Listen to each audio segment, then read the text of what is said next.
Assalamualaikum warahmatullahi wabarakatuh. Alhamdulillahilladzi arsala rasulahu bil huda wa dinil haqq liyudhhirahu 'ala dini kullihi wa kafa billahi shahida. Asyhadu an la ilaha illallah wahdahu la syarika lahu wa asyhadu anna Muhammadan 'abduhu wa rasuluhu la nabiyya wa la rasula ba'da. Allahumma shalli wa sallim wa barik ala Muhammadin wa ala alihi wa sahbihi wa man tabi'ahum bi ihsanin ila yaumiddin amma ba'd. Subhanaka la ilma lana illa ma 'allamtana innaka antal alimul hakim. Fillah rahimakumullah, alhamdulillah segala puji bagi Allah atas segala limpahan nikmatnya. Kita masih diberikan kesempatan untuk ruku dan sujud di hadapan Allah. Mudah-mudahan kita diwafatkan oleh Allah dalam kondisi husnul khatimah. Salawat salam semoga tetap dilimpahkan kepada Nabi kita Nabi Allah Muhammad sallallahu alaihi wasallam, keluarganya, sahabatnya, pengikutnya, dan kita semua umatnya. Mudah-mudahan kelak di yaumul qiyamah kita termasuk orang-orang yang akan mendapatkan syafaatnya. Amin ya Allah ya rabbal alamin. Kaum muslimin hadinallahu wa iyyakum rahimakumullah. Kita semua adalah umat Nabi Muhammad sallallahu alaihi wasallam. Kita sangat merindukannya. Ketika di dunia kita tidak berjumpa dengan beliau, mudah-mudahan di akhirat kelak kita akan berjumpa dengan Nabi Muhammad sallallahu alaihi wasallam, dan insyaallah kita akan mendapatkan syafaatnya. Amin ya Allah ya rabbal alamin. Kaum muslimin hadinallahu wa iyyakum rahimakumullah. Ketika Abu Hurairah radhiyallahu anhu bertanya kepada Rasulullah tentang siapa orang-orang yang akan mendapatkan syafaat, maka dijawab oleh Rasulullah sallallahu alaihi wasallam dalam sabdanya yang diriwayatkan oleh Imam Bukhari dan Imam An-Nasa'i.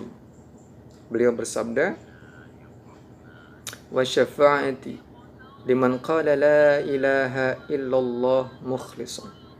Kata Rasulullah, syafaatku bagi orang yang mengucapkan la ilaha illallah dengan ikhlas. Kemudian beliau menjelaskan, yusaddiqu qalbuhu lisanahu wa lisanahu qalbahu.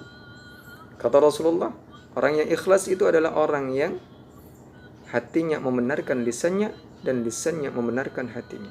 Jadi ketika kita sudah mengucapkan la ilaha illallah, tidak ada pertentangan antara lisan dan hati. Hati la ilaha illallah, lisan la ilaha illallah. Lisan la ilaha illallah, hati la ilaha illallah. Sama. Itulah yang kemudian disebut oleh Rasulullah, orang yang akan mendapatkan syafaatku nanti adalah mereka yang mengucapkan la ilaha illallah dengan ikhlas. Mudah-mudahan kita. Kemudian dalam Sahih Muslim, Rasulullah sallallahu alaihi wasallam pun bersabda, juga disampaikan oleh Abu Hurairah radhiyallahu anhu, bahwa Nabi Muhammad sallallahu alaihi wasallam bersabda, likulli nabiyyin da'watun mustajabatun. Setiap nabi memiliki doa yang mustajab, doa yang dikabulkan oleh Allah Subhanahu wa taala. Fata'ajjala kullu nabiyyin da'watahu, dan mereka menyegerakan doa itu, sudah memintakan doa itu ketika di dunia. Wa inni ikhtabatu da'wati syafa'atan li ummati yaumal qiyamah, dan aku menyimpan doaku untuk umatku nanti di yaumul qiyamah sebagai syafaat. Ini adalah kasih sayang Rasulullah sallallahu alaihi wasallam kepada umatnya. Kenapa? Karena beliau tahu bahwa betapa sulitnya kita masuk ke dalam surga. Maka syafaat ini akan diberikan oleh Rasulullah sallallahu alaihi wasallam. Dan doa yang kemudian disimpan oleh Rasul akan disampaikan kelak nanti ketika di yaumul qiyamah sebagai syafaat untuk umatnya. Fahyana ilatun insyaallah man mata min ummati la yusyriku billahi syai'an. Ia didapatkan dengan kehendak Allah oleh siapa yang mati dalam keadaan tidak menyekutukan sesuatu kepada Allah. Jadi orang yang bertauhid, tidak syirik, tidak melakukan kemusyrikan. Jadi kalau kemudian kita adalah orang yang bertauhid kepada Allah, tidak sedikit pun ada kesyirikan dalam diri kita, insya Allah kita termasuk orang yang akan mendapatkan syafaat. Amin ya rabbal alamin.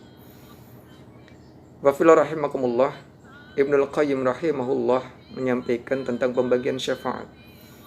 Syafaat itu dibagi menjadi 6 menurut beliau. Yang pertama adalah syafaatul kubra, syafaat yang besar, syafaat untuk seluruh umat. Ketika penduduk mahsyar kebingungan mau cari perlindungan kepada siapa mereka. Mereka mendatangi para nabi, bahkan yang ulul azmi, Nabi Nuh, Nabi Ibrahim, Nabi Musa, Nabi Isa. Tidak ada satupun di antara nabi-nabi yang termasuk dalam ulul azmi ini mampu memberikan syafaat. Kenapa? Karena Allah tidak memberikan keridhaan kepada mereka untuk memberikan syafaat, kecuali Nabi kita Muhammad sallallahu alaihi wasallam. bangga kita menjadi umat Rasulullah, umat terakhir. Tapi Nabi kita Muhammad Sallallahu Alaihi Wasallam mendapatkan kesempatan dari Allah, diridhoi oleh Allah untuk memberikan syafaatul kubra bagi seluruh umat. Masya Allah. Kemudian yang kedua, syafaat Nabi Sallallahu Alaihi Wasallam kepada calon penghuni surga yang tertahan di depan pintu surga. Jadi sudah divonis masuk surga, tapi tertahan di depan pintu surga sehingga tidak mampu untuk memasukinya. Nah, kemudian mereka mendapatkan syafaat dari Nabi, bisa memasuki surga dengan selamat. Kenapa? Salah satu alasannya karena ketika di dunia mereka pernah punya sifat al-kibar, sombong. Jadi kalau kita pernah sombong, boleh jadi nanti tertahan.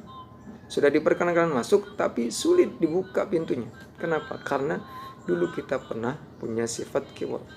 Maka dari sekarang coba lihat apa yang menjadi kesombongan diri kita, kita mintakan tobat kepada Allah. Ini syafaat. Nanti Rasul melihat banyak umatnya yang harusnya sudah masuk surga tapi tertahan.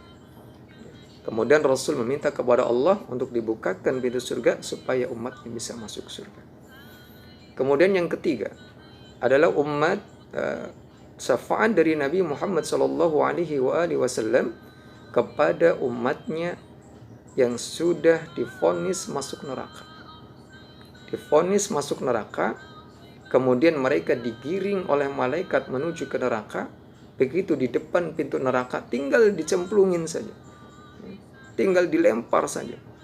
Ada informasi bagi siapa di antara kalian yang menjadi umat Muhammad Sallallahu Alaihi Wasallam, keluar dari barisan ini, keluar dari kelompok ini, kalian masuk ke dalam surga. Itu syafaat yang ketiga. Syafaat dari Nabi Muhammad Sallallahu Alaihi Wasallam kepada umatnya yang sudah divonis masuk neraka, tapi karena dia punya keimanan dan Allah mengampuni dosanya, tidak jadi masuk neraka atas permintaan dari Nabi kita Muhammad Sallallahu Alaihi Wasallam.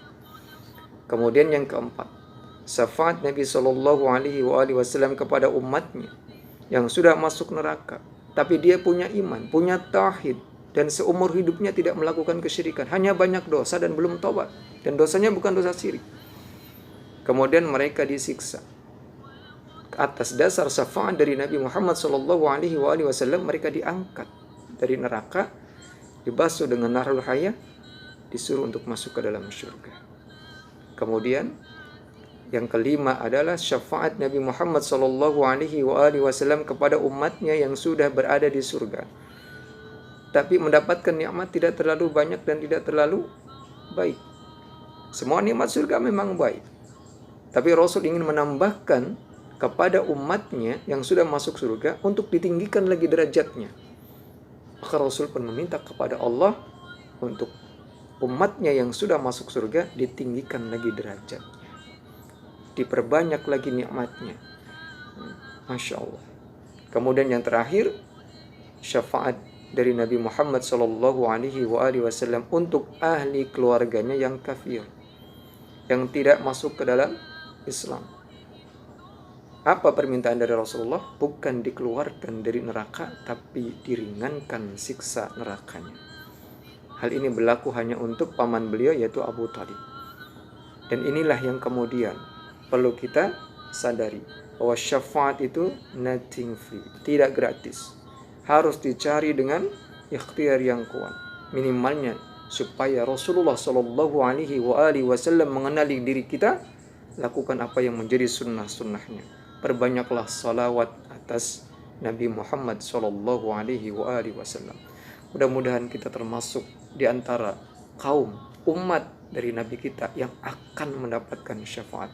Sulit sepertinya bagi kita kalau syafaat itu tidak sampai mampir kepada diri kita. Jangan sampai ada kesombongan, jangan sampai ada kemusyrikan seumur hidup kita. Sekalipun dulu kita pernah musyrik, mulai dari sekarang kita tobat dari kemusyrikan. Insya Allah, Allah akan berikan syafaat melalui Nabi kita Muhammad Sallallahu Alaihi Wasallam untuk diri kita. Amin ya Allah ya Rabbal Alamin. Wallahu a'lam bishawab. Itu yang dapat saya sampaikan. Segala kelebihan, segala kebenaran datang dari Allah. Segala kesalahan dan kehilafan dari diri saya. Billahi taufiq wal hidayah wal afu minkum. Wassalamualaikum warahmatullahi wabarakatuh.